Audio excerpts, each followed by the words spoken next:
ঈদের যেহেতু আর একদিন বাকি, তো ঈদের কেনাকাটা তো নিশ্চয়ই সবার শেষ। তো আমরাও শপিং করতে চলে আসলাম। ঈদে কি কি কেনাকাটা করলাম আর কার কার জন্য কি কি কিনলাম সবই থাকছে এই ভিডিওতে, অবশ্যই সবাই দেখবেন। আর ভিডিওটি ভালো লাগলে অবশ্যই একটি লাইক কমেন্ট করবেন। আর আমরা দুপুরে খাওয়া দাওয়া শেষ করে বেরিয়ে পড়েছিলাম শপিং করার জন্য। তো এই বাসার সামনে রিক্সা পাওয়া যাচ্ছিল না, তার কারণের জন্য আমরা কিছুটা হেঁটে সামনের থেকে রিক্সা নিয়েছিলাম। আর আমাদের বাসার সামনে নামলেই সব কিছু পাওয়া যায়, এই জিনিসটা আমার কাছে খুবই ভালো লাগে। এখানে সব ধরনের সবজি থেকে শুরু করে মাছ মাংস সব ধরনের প্রয়োজনীয় যাবতীয় জিনিসপত্র এখানে পাওয়া যায়। তো কথা বলতে বলতে আমরা যে শপিং মলে চলে এসেছি। তো বাসা থেকে বেশি দূর আর যাইনি, খুব কাছেই গিয়েছিলাম। তো এখানে প্রথমেই নিচতলায় কালেকশানগুলো দেখেছিলাম। তো তারপরে ওনারা বললো যে দোতলায় যান, দোতলায় কিছু নতুন কালেকশান এসছে। তো আমরা দোতলায় চলে গিয়েছিলাম।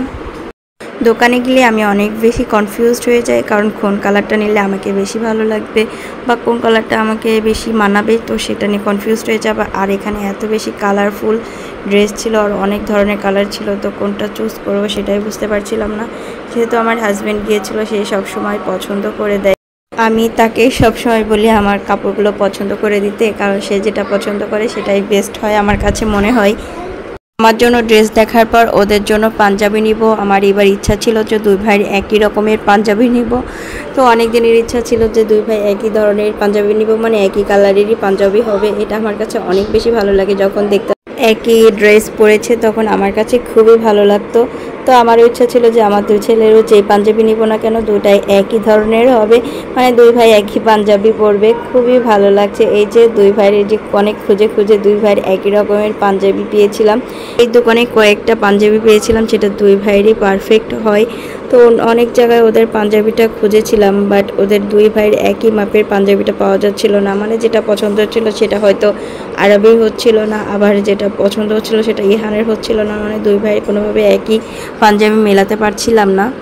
যেহেতু এবার ডিসাইড করেছিলাম যে যেই পাঞ্জাবি নিই না কেন দুই ভাইয়ের একই পাঞ্জাবি নিব, তার কারণের জন্য অনেকগুলো দোকানে ঘুরে ঘুরে দেখছিলাম। আর এদিকে ইহান হচ্ছে তার আব্বুর জন্য গেঞ্জি পছন্দ করছিল, তো দেখাচ্ছিল যে এটা ভালো লাগবে, তো ওর আব্বুকে পছন্দ করে দিচ্ছিল। আমি আমার হাজব্যান্ডের জন্য হচ্ছে পাঞ্জাবি পছন্দ করছিলাম, আর তার মাঝখানে দেখলাম যে সে এখানে দাঁড়িয়ে আছে। অনেকক্ষণ ধরে তাকে খুঁজে পাচ্ছিলাম না, তাকে দেখলাম যে সে এখানেই দাঁড়িয়ে আছে আর আমাকে দেখাচ্ছিল যে এটা কি।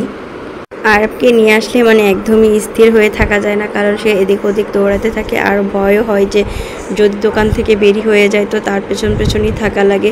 আর সে একদমই চুপ করে বসে থাকতে চায় না, এদিক ওদিক দৌড়াদৌড়ি করে। আর বাচ্চা দেখলে তো তাদের সাথে খেলা শুরু করে দেয়। শপিংয়ের দেখা বাদ দিয়ে রেখে তার পেছন আর কি ছোটা লাগে। কি আর করার, বাচ্চাদের নিয়ে গেলে এরকমই করতে হয়, মানে তাদের সাথেই সবসময় থাকতে হয়। এদিকে আমার ইহানের আরবের দুই ভাইয়েরই পাঞ্জাবি কেনা শেষ। আমার চলে গিয়েছিলাম থ্রি পিস কিনতে। তো এখান থেকে আমি দুইটা থ্রি পিস নিয়েছিলাম। আর এখানে থ্রি পিসের কালেকশানগুলো অনেক বেশি ভালো লেগেছে, কারণ এদের কাছে অনেক বেশি কালারফুল আর অনেক ড্রেস ছিল। তো থ্রি পিস কেনা শেষ হওয়ার পর এখান থেকে আমি এক জোড়া স্যান্ডেল নিয়েছিলাম, এটা বাড়ি পরার জন্য নিয়েছিলাম। আর এগুলো দেখতে বেশ ভালোই ছিল। তো স্যান্ডেল কেনা শেষ করে আরেকটা দোকানে গিয়েছিলাম। তো এখানে দেখলাম বেশ কিছু সুন্দর সুন্দর পাঞ্জাবি আছে। তো এখানে পাঞ্জাবিগুলো দেখছিলাম, তো ওখানে কেনার পরে মনে হচ্ছিল যে এখানকার পাঞ্জাবিগুলোই মনে হয় বেশি সুন্দর। যাই হোক, ওদের পাঞ্জাবি দুটো অলরেডি কিন্তু কেনা হয়ে গিয়েছে। তো এখানে কিছু পাঞ্জাবি দেখছিলাম, ইহানের আব্বুর জন্য কিছু পাঞ্জাবি দেখা হচ্ছিল।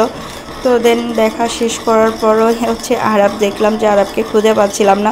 তো কিছুক্ষণ খোঁজাখুঁজি করার পর দেখলাম যে ট্রায়াল রুমে সে হচ্ছে নাচানাচি করছে।